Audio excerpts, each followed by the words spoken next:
Can you expand on the concept of deep news and why it is important for communities to have access to historical archives? Right. So credit where due. So if you go to my blog, which is really simple, is doc.searls.com, and there's um, a category at the top called News Commons. And that's what I'm working on here at Indiana University with the Ostrom Workshop, which is all about the commons. Eleanor Ostrom, who started it, won a Nobel Prize for work on the commons.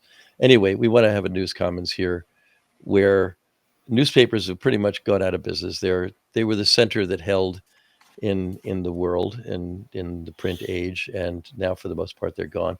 And there's a guy in town here. His name is Dave Askins, who was a one-man band reporting on City Hall for the most part and County Hall. And he covers politics, he covers local politics, and mostly governance. And he came up with the idea for deep news. And because he is not so much story-based as fact-based, and he wants decision makers to have facts and he sees archiving as a really critical part of this. There's a lot of conversation here about things like, well, where does the bike path go? Where there's a convention center here, what should it be called? Should it expand or not? What's the history there?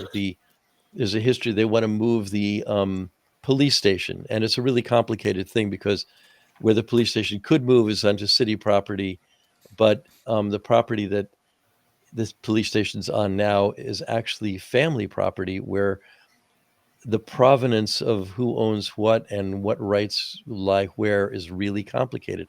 And he wants to see, as news accumulates, that archives are kept about that. And as facts move into news, how can you best archive this stuff locally? Um, and he calls that deep news, and he also calls this history-based news. But as the new mayor here in town, a woman named Carrie Thompson, put it to him when she had a conversation with him about it, her entire interest is decision makers need good information, whether or not it comes from newspapers or their replacement.